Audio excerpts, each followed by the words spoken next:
Hi students, yesterday we studied about the shapes of atomic orbitals and boundary surface diagram. So first we do the quick revision of yesterday's topic. तो कल हमने पढ़ा था कहता pictorial clarity के लिए हम क्या करते हैं, फिगर ड्रॉ करते हैं उस रीजन में जहाँ पे इलेक्ट्रॉन को फाइंड आउट करने की प्रोबेबिलिटी क्या होती है, सबसे ज़्यादा मैक्सिमम प्रोबेबिलिटी होती है। उस मोस्ट प्रोबेबल रीजन को हम क्या बोलते हैं, ऑर्बिटल्स बोलते हैं। नेक्स्ट हमने पढ़ा था रेडियल वेव फंक्शंस कि रेडियल वेव फंक्शन क्या होते हैं। कहता है रेडियल वेव फंक्शन ने हमें क्या करा था, ग्राफ ड्रॉ करा था बिटवीन द वेव फंक्शन जाई एंड दी आर यहाँ पे क्या था, न्यूक्लियस से इलेक्ट्रॉन का डिस्टेंस था, उन दोनों के बीच में ग्राफ ड्रॉ करा था। कहता वहाँ से ग्राफ में हमें क्या शो हो रहा था कि 2s ऑर्बिटल वाले ग्राफ में एक पॉइंट के ऊपर जाके वेव फंक्शन की वैल्यू क्या हो जाती है, जीरो वैल्यू हो जाती है। कहता है इस पॉइंट के ऊपर जब वेव फंक्शन की वैल्यू जीरो होगी उस पॉइंट को हम क्या बोलते हैं, नोड बोलते हैं। कहता है नोड के ऊपर जाके क्या होता है कि जो वेव फंक्शन है वो पॉजिटिव वैल्यू से किस में कन्वर्ट हो जाता है, नेगेटिव कर्व शो करने लगता है। कहता है इन जनरल हमारे पास ns ऑर्बिटल के लिए कितने नंबर ऑफ नोड्स होती हैं, n-1 नोड्स होती हैं। सिमिलरली np ऑर्बिटल्स के लिए हम नोड्स को कैसे कैलकुलेट करते हैं, n-2 नोड्स होती है। कहते हैं सभी केसेस में जब जाई जीरो को अप्रोच करती है तो उस दौरान जो आर है, जो न्यूक्लियस है, डिस्टेंस है, वो किसको अप्रोच करेगा, इन्फिनिटी को अप्रोच करता है। कहता है यहाँ पे एक चीज़ नोट करने वाली है कि जो जैसे अकेले जाई का कोई सिग्निफिकेंस नहीं होता, वैसे कहता है जो ग्राफ प्लॉट करें हैं जाई और आर के बीच में उसका भी कोई सिग्निफिकेंस नहीं होता। बट इस ग्राफ से हमें सिर्फ क्या इन्फॉर्मेशन मिलती है, about the radial wave function के बारे में इन्फॉर्मेशन मिलती है कि वो डिस्टेंस के साथ कैसे कैसे चेंज होता है, और हमें ये पता चलता है कि कितनी नंबर ऑफ नोड्स प्रेजेंट होती है। नेक्स्ट हमने पढ़ा था प्रोबेबिलिटी डेंसिटी ग्राफ्स। कहते हैं प्रोबेबिलिटी डेंसिटी ग्राफ में हमने जाई square and between the R के बीच में ग्राफ प्लॉट करे थे, उन ग्राफ्स को हम क्या बोलते हैं, प्रोबेबिलिटी डेंसिटी ग्राफ्स बोलते हैं। नेक्स्ट हमने पढ़ा था रेडियल प्रोबेबिलिटी फंक्शन।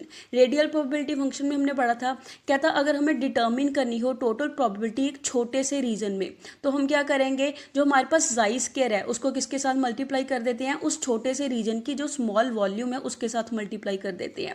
तो यहाँ से हमें क्या इन्फॉर्मेशन मिलती है कि जो टोटल प्रोबेबिलिटी है इलेक्ट्रॉन को फाइंड आउट करने की किसी पर्टिकुलर डिस्टेंस पे ऊपर, तो उसको हम क्या बोलेंगे, रेडियल प्रोबेबिलिटी बोलते हैं।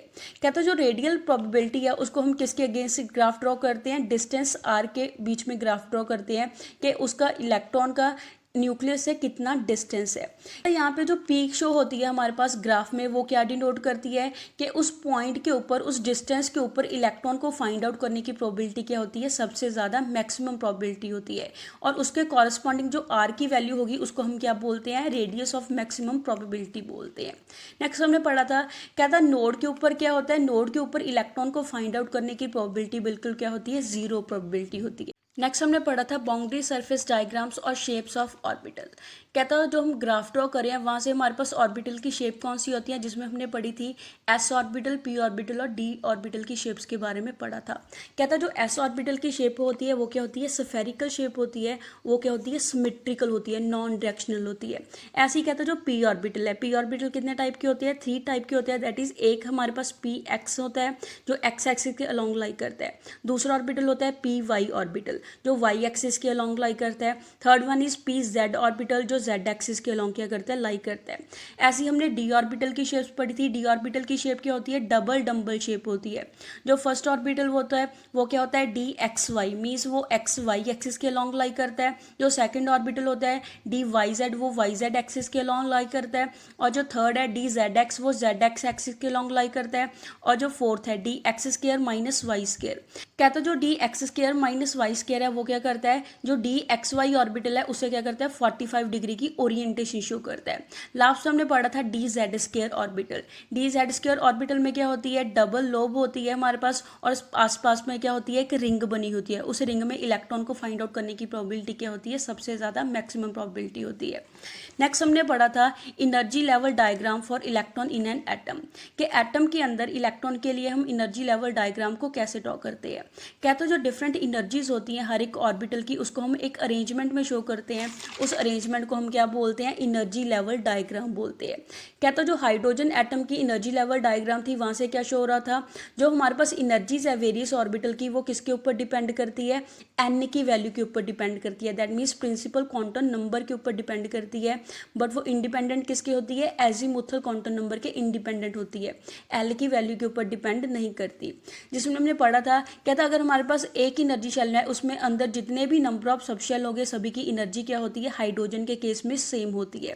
कहता वो ऑर्बिटल जिनकी एनर्जी सेम हो उन ऑर्बिटल को हम क्या बोलते हैं, डीजेनरेट ऑर्बिटल्स बोलते हैं। Now we come to our today's topic, that is energies of different subshells and orbitals in a multi-electron atom। आज हम डिस्कस करेंगे कि जो डिफरेंट सबशेल होते हैं, जो ऑर्बिटल होते हैं, मल्टी इलेक्ट्रॉन एटम के केस में उनकी एनर्जीज कैसे वेरी करती है। जैसे कल हमने एनर्जी लेवल डायग्राम डिस्कस करी थी हाइड्रोजन एटम के केस में। हाइड्रोजन एटम क्या है, 1 इलेक्ट्रॉन सिस्टम है। आज हम एनर्जी लेवल डायग्राम को डिस्कस करेंगे मल्टी इलेक्ट्रॉन एटम के केस में। कहते हैं मल्टी इलेक्ट्रॉन एटम के केस में क्या होता है, जो एनर्जीज होती हैं ऑर्बिटल की, जिनके लिए एन की वैल्यू सेम हो बट एल की वैल्यू डिफरेंट हो, उनके लिए हमारे पास जो एनर्जी है वो भी क्या आएगी, डिफरेंट वैल्यू आएगी। इन अदर वर्ड्स कहता डिफरेंट सबशेल की एनर्जी क्या होती है, सेम एनर्जी लेवल में डिफरेंट एनर्जी होती है। जैसे हमारे पास एग्जांपल ले ले, हमारे पास 2s and 2p orbital. 2s and 2p orbital में हमारे पास एनर्जी शेल क्या है, सेम है, सेकंड एनर्जी शेल है। बट जो हमारे पास सबशेल है s एंड p सबशेल, वो क्या है, डिफरेंट सबशेल है। कहता उनके लिए n की वैल्यू सेम है बट l की वैल्यू क्या है, डिफरेंट है। जैसे s के लिए l की वैल्यू क्या होती है, 0 और p के लिए l की वैल्यू क्या होती है, 1। n की वैल्यू दोनों के केस में क्या है, 2। कहता है यहाँ पे n की वैल्यू दोनों के लिए सेम है बट l की वैल्यू दोनों के लिए क्या है, डिफरेंट है। तो इन दोनों की एनर्जी भी क्या होगी, डिफरेंट होगी मल्टी इलेक्ट्रॉन एटम के केस में। सिमिलरली कहता जो 3s 3p एंड 3d हैं, इनकी एनर्जीज भी क्या होती हैं, डिफरेंट एनर्जीज होती हैं। जैसे हम डायग्राम से करेंगे, इस डायग्राम में हमें क्या शो करा है, एनर्जी शो करी है डिफरेंट सबशेल की और ऑर्बिटल्स की मल्टी इलेक्ट्रॉन एटम के केस में। यहाँ पे हमें क्या शो हो रहा है कि जो हमारे पास सभी सबशेल है सभी की एनर्जी क्या है, डिफरेंट है। कहता जैसे हमें कल हाइड्रोजन के केस में करा था, सभी सबशेल की एनर्जी क्या थी, सेम थी, सेम एनर्जी शेल के अंदर। बट मल्टी इलेक्ट्रॉन एटम के अंदर क्या होता है, सभी सबशेल की एनर्जी क्या होती है, डिफरेंट होती है। नेक्स्ट इज कहता जहाँ पे जो मेन रीज़न है कि जो डिफरेंट एनर्जीज आती हैं सबशेल की, उसका कारण क्या है, म्यूचुअल रिपल्शन होती है। कहता उसमें मल्टी इलेक्ट्रॉन एटम के केस में नंबर ऑफ इलेक्ट्रॉन ज़्यादा होते हैं, जिस वजह से ऑर्बिटल में जो इलेक्ट्रॉन फिल होते हैं सभी इलेक्ट्रॉन में क्या होती है, रिपल्शंस लगती हैं। उन रिपल्शन की वजह से उनकी एनर्जी क्या हो जाती है, डिफरेंट हो जाती है। हाइड्रोजन एटम के केस में होता है, हाइड्रोजन एटम के केस में क्या होती है, सिर्फ एक टाइप की इंटरेक्शन प्रेजेंट होती है। वो किसके बीच होती है, negatively charge electron and positively charge nucleus के बीच में जो अट्रैक्टिव फोर्स लगती है, सिर्फ वही एक अट्रैक्शन होती है। जबकि कहता है मल्टी इलेक्ट्रॉन एटम के केस में क्या होता है, फोर्स ऑफ अट्रैक्शन, इलेक्ट्रॉन और न्यूक्लियस के बीच में जो फोर्स ऑफ अट्रैक्शन लगती है, उसके साथ साथ उसमें क्या होती है, हर एक इलेक्ट्रॉन के बीच में क्या लगती है, फोर्स ऑफ रिपल्शन लगती है। जिस वजह से उसमें क्या होता है, जो सबशेल होते हैं उनकी एनर्जीज क्या हो जाती हैं, डिफरेंट एनर्जीज होती है। Next is cause of different energy pattern of hydrogen atom and multi electron atom. कहते जो डिफरेंट एनर्जी पैटर्न आता है हमारे पास हाइड्रोजन एटम के लिए और मल्टी इलेक्ट्रॉन एटम के लिए, उसका कारण क्या होता है। कहते जो एनर्जीज होती है इलेक्ट्रॉन की ऑर्बिटल के अंदर, वो कुछ फैक्टर्स के ऊपर डिपेंड करती है। जैसे फर्स्ट फैक्टर क्या है, न्यूक्लियर चार्ज, कि एटम के अंदर न्यूक्लियस के ऊपर कितना चार्ज है, उसके ऊपर जो हमारे पास एनर्जी की वैल्यू है वो क्या करेगी, डिपेंड करेगी। सेकेंड किसके ऊपर डिपेंड करती है, प्रिंसिपल एनर्जी लेवल के ऊपर डिपेंड करती है, मीन्स के इलेक्ट्रॉन किस प्रिंसिपल एनर्जी शेल में प्रेजेंट है। Third is presence of electron in lower energy level. कहता अगर इलेक्ट्रॉन हमारे पास सबसे लोएस्ट एनर्जी लेवल में प्रेजेंट होगा, उसके ऊपर भी एनर्जी की वैल्यू है वो क्या करती है, डिपेंड करती है। बट कहता मल्टी इलेक्ट्रॉन एटम के केस में क्या होता है, जो इलेक्ट्रॉन इनर शेल में प्रेजेंट होती है, मीन्स जो शेल क्या होता है, न्यूक्लियस के सबसे ज़्यादा नज़दीक शेल होता है। कहता जो इलेक्ट्रॉन इनर शेल में प्रेजेंट हो गए वो क्या करते हैं, स्क्रीनिंग कर लेते हैं या फिर शील्डिंग कर लेते हैं। किसकी शील्डिंग करेंगे, जो इलेक्ट्रॉन्स न्यूक्लियस से दूरी वाले शेल में पड़े होंगे उससे क्या कर लेते हैं, शील्डिंग कर लेते हैं। मीन्स जितना nucleus charge outermost shell electron के ऊपर पहुंचना चाहिए, उतना चार्ज वो अंदर वाले इलेक्ट्रॉन है वो क्या करते हैं, पहुंचने नहीं देते हैं। कहता है इस इफेक्ट को हम क्या बोलते हैं, स्क्रीनिंग इफेक्ट बोलते हैं या फिर शील्डिंग इफेक्ट बोलते हैं। कहता जो नेट पॉजिटिव चार्ज एक्सपीरियंस करते हैं इलेक्ट्रॉन न्यूक्लियस से, उसको हम क्या बोलते हैं, इफेक्टिव न्यूक्लियर चार्ज बोलते हैं, जिसको हम Z इफेक्टिव के साथ डिनोट करते हैं। कहते जो इफेक्टिव न्यूक्लियर चार्ज है जिसको ऑर्बिटल एक्सपीरियंस करते हैं, उसकी वैल्यू डिक्रीज होती जाएगी जैसे जैसे एजीमुथल क्वांटम नंबर L की वैल्यू क्या होती जाती है, इंक्रीज होती जाती है। दिस मीन्स कहता है जो S ऑर्बिटल है, S ऑर्बिटल के लिए L की वैल्यू क्या होती है, 0 वैल्यू होती है।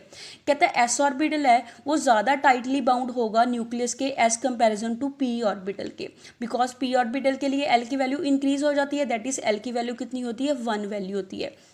ऐसी कहता जो पी ऑर्बिटल है, पी ऑर्बिटल के लिए एल की वैल्यू 1 है, तो कहता जो पी ऑर्बिटल है वो ज़्यादा टाइटली बाउंड होगा न्यूक्लियस के साथ as comparison to D orbital के, बिकॉज डी ऑर्बिटल के लिए उसकी वैल्यू क्या है, L is equal to 2 value होती है। ऐसी सो ऑन वो क्या करती है, वेरी करती है। नेक्स्ट कहता जो इनर्जीज हैं डिफरेंट ऑर्बिटल की वो किस ऑर्डर के साथ इंक्रीज होती है। कहता जैसे जैसे सबशेल का डिस्टेंस न्यूक्लियस से दूर होता जाता है वैसे वैसे उनकी इनर्जी भी क्या होती रहती है, इंक्रीज होती रहती है। जैसे एस ऑर्बिटल नज़दीक होता है सबसे ज़्यादा न्यूक्लियस के, तो एस ऑर्बिटल की एनर्जी क्या होगी, सबसे ज़्यादा कम एनर्जी होगी।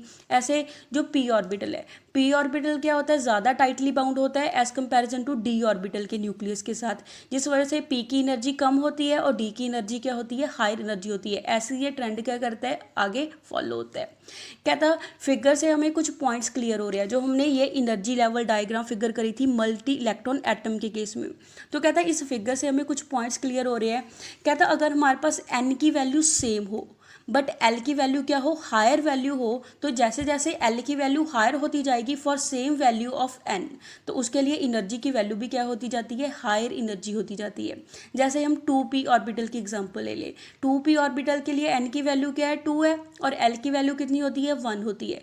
कहता उसकी एनर्जी ज़्यादा होगी as comparison to 2s orbital के, बिकॉज 2s ऑर्बिटल में एन की वैल्यू 2 है और एल की वैल्यू कितनी है, 0 वैल्यू है। तो दैट मीन्स यहाँ पे हमारे पास जो 2s है उसमें एन की वैल्यू दोनों में सेम है, बट एल की वैल्यू हायर किस में है, पी ऑर्बिटल में हायर है। दैट मीन्स जो 2p ऑर्बिटल है उसमें एनर्जी हायर होगी as comparison to 2s orbital के।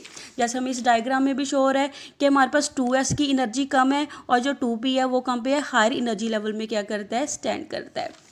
नेक्स्ट इज सेकंड पॉइंट हमें क्या क्लियर होता है, कहता जो डिफरेंस होता है एनर्जीज का एस एंड पी ऑर्बिटल का, वो क्या होता है, स्मॉल डिफरेंस होता है। कहता अगर हमारे पास एन की वैल्यू सेम हो तो जो एस ऑर्बिटल और पी ऑर्बिटल में डिफरेंस होगा उसकी वैल्यू भी क्या आएगी, स्मॉल डिफरेंस आएगा।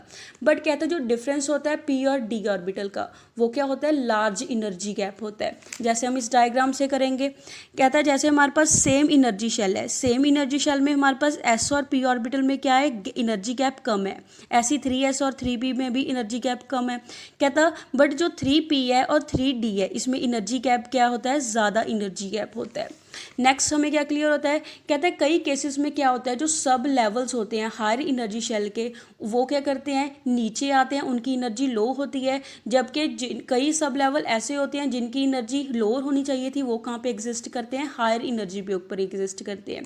जैसे एग्जांपल ले ले, कहता जो एनर्जी है 4s ऑर्बिटल की वो लेस होती है देन दी 3d ऑर्बिटल। कहता अगर हमें ट्रेंड को फॉलो करें तो पहले हमें थर्ड एनर्जी शेल को फिल होना चाहिए, फिर 4 को फिल होना चाहिए, जबकि कहता होता क्या है कि जो 4s है उसकी एनर्जी क्या होती है, लेस होती है, और 3d की एनर्जी क्या होती है, ज़्यादा होती है।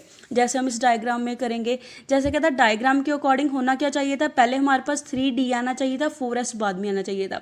बट कहता है एक्चुअल में होता क्या है कि हमारे पास 3p के बाद 4s आता है, 4s की एनर्जी लोअर है जबकि 3d की एनर्जी क्या होती है, हायर होती है। ऐसे ही हमारे पास 5s के केस में होता है, कहता 4p के बाद क्या आना चाहिए था, 4d आना चाहिए था, जबकि हमारे पास क्या आता है, 4s पहले आता है और 4d क्या आता है, बाद में आता है। नेक्स्ट इज कहते जो एनर्जीज है वेरियस ऑर्बिटल की वो किस ऑर्डर में इंक्रीज होती है।